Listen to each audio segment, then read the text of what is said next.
다음 사건은 제부도 사건이라고 하재경 변호사님 일단은 안타까운 사고 쪽으로 조금 뭐 무게가 쏠리긴 하는데 처음에 어떻게 시작했어요? 그러니까 이게 이제 지난 25일 토요일에 있었던 사건인데 제부도의 한 펜션에 이제 가족 여행을 간 거죠. 거기서 40대 부인이 밤 9시경에 잠깐 바닷가에 나가서 산책도 하고 사진도 좀 찍고 오겠다라고 하면서 혼자 나간 거예요. 그런데 한 47분, 50분 가까이가 지나도록 부인이 돌아오지 않으니까 남편이 소방서에 찾아가서 신고를 한 거죠. 그래서 소방서에서 일단 수색을 했는데 그래도 찾지를 못하니까 1시간 25분 지난 다음부터는 해경이 본격적으로 나서서 헬기도 띄우고 뭐 수색정도 띄우고 그렇게 수색을 했던 사건입니다.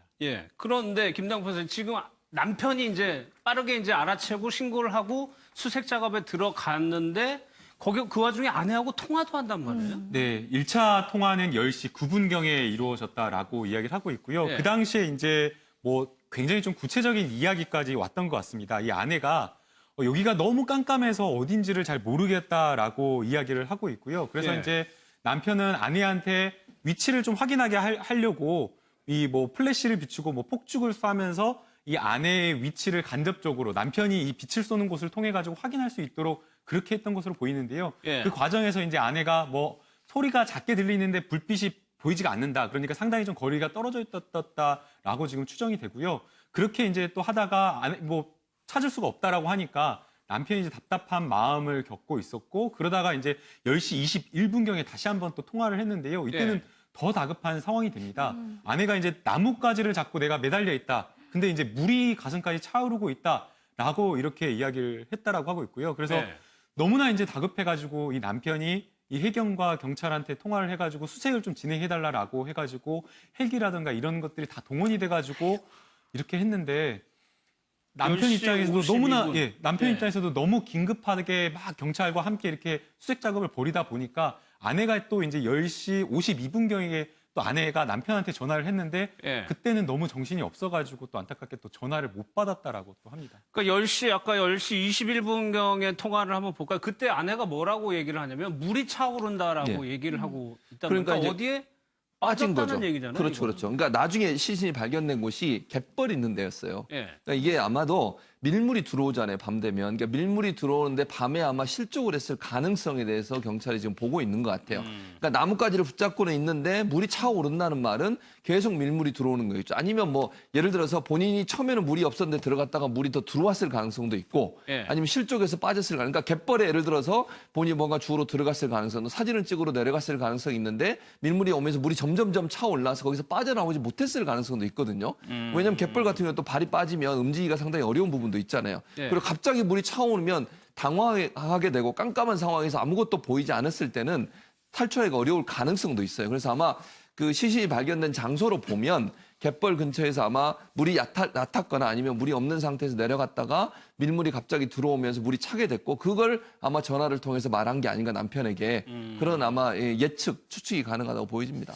그러니까 이게 참 놀러 가신 분들 조심해야 되는 건데 지금 외상이나 이런 게 흔적이 없으니까 일단 이 사고로 보고 있는 거잖아요, 경찰. 그러니까 경찰이 일단 추정을 하는 것은 범죄의 흔적은 따로 보이지 않기 때문에 익사한 것으로 추정을 하는 것이고 아마도 그 갯벌에 갯골이라는 것이 있답니다. 갯골.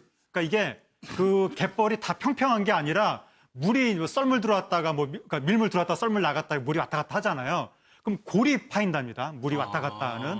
그 골에 잘못해서 떨어져 가지고 거기서 물에 빠진 것이 아니냐. 이렇게 경찰이 지금 추정하고 있다고 하는 건데 그러니까 지금 사람들이 하는 이야기가 야밤에 밤에 깜깜할 때 갯벌에 나갈 경우에 밀물 썰물 이 문제 때문에 상당히 위험할 수 있다. 함부로 나가면 안 된다. 이런 얘기가 나오는 거고 이 사건의 뭐 정확한 결과는 시간이 그러니까 더 조사를 해봐야 나오겠지만 어쨌든 이 사건과 별개로 갯벌이 절대로 안전한 곳이 아니다. 그러네요. 야밤에 함부로 나가면 안 되고 방금 말씀드린 것처럼 갯골이라는 사람이 빠질 수 있는 그런 것도 있으니까 매우 주의를 해야 되는데 좀 안타까운 것은 처음에 남편이 소방서에 신고를 했잖아요.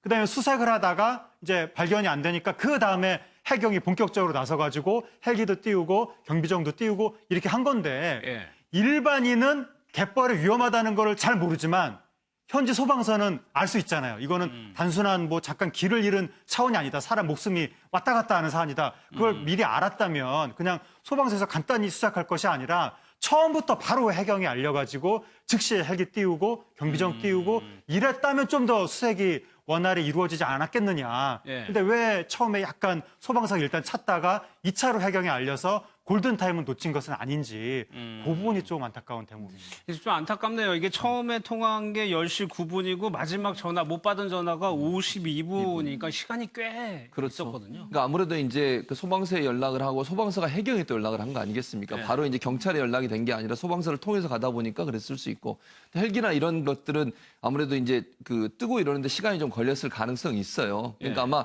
조금만 더 일찍 출동을 했으면 뭐 모르겠어요. 그건 이제 상황적으로 그 현재 상황은 지역이 잘 어떤지는 모르니까. 예. 그러나 어쨌든 이제 소방서 연결됐고 소방서에서 바로 또 해경으로 연락하고 이런 과정에 시간이 좀 사라졌을 가능성이 있고 예. 또 출동하는 과정에서 준비 과정 이런 부분들 때문에도 아마 그 명확하게 또 하나는 문제는 뭐냐면 어느 지점인지를 명확하게 몰랐잖아요, 지금. 그러니까 전화만 했지 어느 포인트를 제대로 알면 바로 출동할 수 있지만 결국은 그 아내가 갔다고 하는 주변부터 시작을 해야 되니까 거기서 시간이 좀 걸렸을 거예요. 그래서 아마 왜냐하면 이게 물에 떠내려가 정반대쪽에서 발견이 됐거든요, 시신이. 그렇다고 하면 그 사이에 이 아내가 갔던 그 어떤 족적이랄까요? 이 부분들을 발견하는 데 시간이 좀 걸려서 아마 늦게 발견이 된 게 아닌가 이런 생각이 듭니다. 알겠습니다.